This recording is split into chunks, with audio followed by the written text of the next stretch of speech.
Hello. Well, um, a deep subject, but God's deeper. He's deeper than anything, obviously. I mean, his knowledge, his character. So I like to go back on something that I talked about, like the character of God and the wisdom of God in relation to, why does God allow this evil and sin and suffering and abuse and everything? Well, I think I like to say, in a sense, don't take this wrong, and I think it's okay to question in a good attitude. Jesus said, my God, why have you forsaken me?" Of course, he was quoting Psalm 22:1. I think that was a clue and a code, to say, by the way, what that psalm was talking about is Psalm 22. But although it was at that moment, I believe that it was like he really did cry out to God. He wasn't playing charades up there. But anyway, real quick, I kind of digressed. I would like to say some kind of bold statements, and at least please take them in the right vein here. Who are we to reply against God? And that's a bold statement. And that's okay that we ask questions and all that. Job asked questions because he got rebuked by God because of I don't know, it was just, he would really question God, I think. And it's okay. I mean, it's better to question God, get it off your chest, and then God can really talk to you because he knows what's in you anyway. But here's what I like to say. Romans 9, it's an interesting passage there. Paul said, he's talking about, like, God choosing and election. That's a whole nother subject. I'm not going to get into it right now. Did I say Romans 9? Yeah, Romans 9. Let me turn to this. And it says, I like this. It says, he'll have mercy on whom he will have mercy, and on compassion and whom he'll harden. And then it says, you might say unto me, why does he find fault then if he hardens a person who has resisted his will?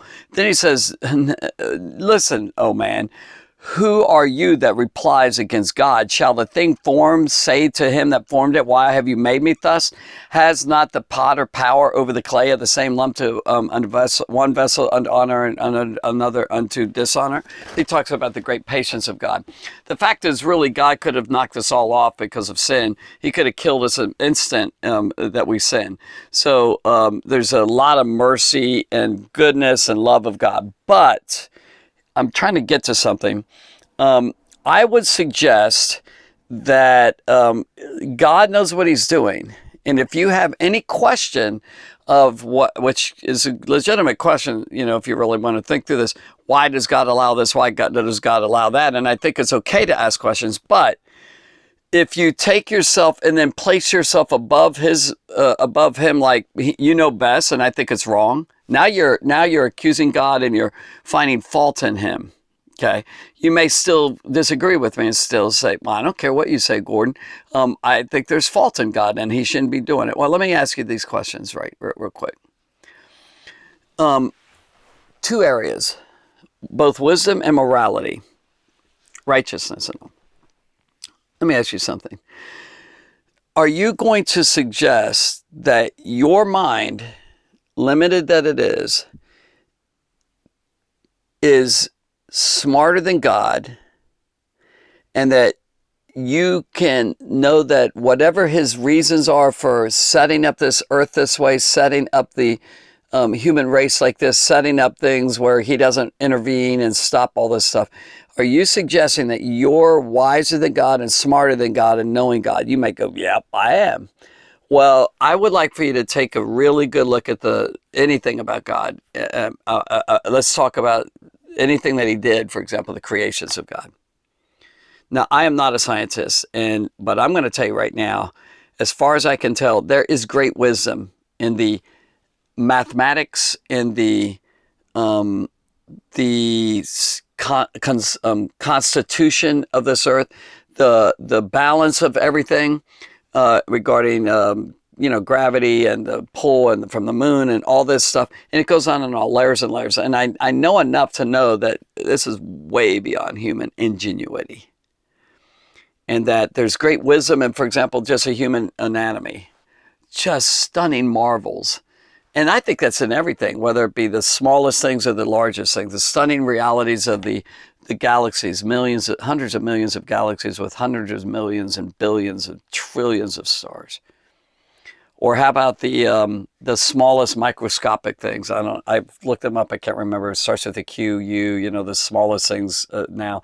We used to hear about electrons, protons, neutrons, and how they all work together, and how they do all the makeup of just this pin right here, just this. I don't know how many are in there, but look how it sets it, all that stuff that makes a solid form. And then the human anatomy, or life itself, how it began and how it works. I mean, the mechanisms, the organization, the order, the beauty of how our bodies work, and how our mind is telling me to do this with my fingers, and blase, blase, blase. It goes on and on. Now, you're going to challenge God, thinking that, well, still you know more. And then you go, yeah, but he knows all this stuff, but he's pretty immoral. He's pretty malicious. Oh, so you're going to suggest, I got an attitude, don't I? Sorry. I'm just saying it as kind of boldly, because there's such a boldness against God. I'd like to stand up and say, wait a minute. Well, I'm going to stay seated. But the fact is, are you suggesting your morality is better than his? And you say, yes. How do you know? Putting the wisdom and the morality of God together. And how did he get that moral nature? Where do you think that came from? Why do you get so angry at the wrongness of violation and the wrongness of evils and all? Where'd that come from? It came from God. And I'll tell you what, if you feel passionately about things like I do, woo, it's almost in a rage. I'm enraged by certain things. So you say, that's my point. If you feel so enraged, why doesn't he? How do you know he doesn't? And just because he's holding it back, he's not doing anything about it. Is it possible? And if you say no, you're closing your little limited, your little boxed in understanding of the operations and the thoughts of God and all, and that you just want to say there is no God because of this evil, or he's really a horrible God and why does he do it? And there's all these questioning to this potter over the clay. And the fact is, here's what I'm trying to say it this way. The creations alone, no, not just the creations. The creations alone tells me he's pretty smart, like really smart. And there's wisdom in what he's done too. It's not just knowledge. Like he made things to work together, and he just happens to have enough rain and sunshine to produce plants, to produce the stuff that we need for our bodies, and on and on. There's pretty much intelligence behind this, real design, and smart to put it all together and make all the things that we have. And then go back to the morality of God. I know without the Bible that he feels very deeply about stuff. You know why? Because I was made by him. And for him to put it in all of our hearts, our souls, at the bosom of our beings, the feelings of morality and how horrible things are. And if he feels that, then where did he get that? We were made in his image, but maybe you don't believe that, but the fact is we're made in his image. And even if you don't believe it, how can he make, if he doesn't feel and he makes others that have feelings, he has no feelings? Well, then you say, well, they must be evil and bad. How do you know that? Is it possible that he put us in this closed creation, this closed, boxed in, limited thing here, and that he allows suffering and evils and everything to go because of free will? I already talked about that one in a video, but also because he uses that to try and cause a lot of people, for example, to wake up and get to him, brought it back to him. I don't know, you hear about prisoners, a lot of prisons, they get shut down, they find God in there. Why? Because they're shut down, they're woke, they get woke, they get awakened, and also, but here's what I'm trying to say. I know he feels because I feel deeply, and I'm finite, he's infinite. So he feels. So if you put his knowledge and wisdom together, his understanding, deep understanding, and you put his feelings of morality and how he's a righteous God, the nature of God can be expressed a little bit in the sense of how strong we feel about immorality, and we hate evil and how it's affecting people, and oppression and torture and whatever else it is. then he must really feel. So there might be, you put some of this stuff together, there might be good reason that you don't know of. And then you say, well, I don't see any reason, but is there a possibility that there's a good reason for why he allowed it and suffering and all that we go through? If you say no, then you're trying to say, God doesn't know what he's doing, and if I was God, I would have done it differently. Well, maybe an all-knowledgeable, all-powerful, all-good God has reasons that maybe you can't figure out. And I'll tell you, as as an adult, and I work with children, and maybe you're a parent, or you know of parents that work with children.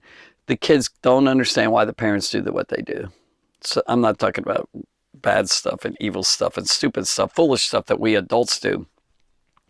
But I'm talking about, you try and talk to a little toddler or even a baby or something, even an elementary age student, even teenagers don't get stuff a lot of times.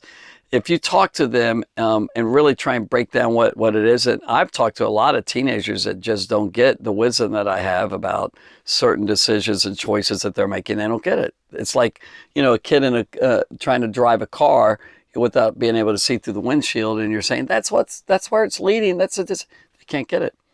Is it possible that God's smarter than you? Is it?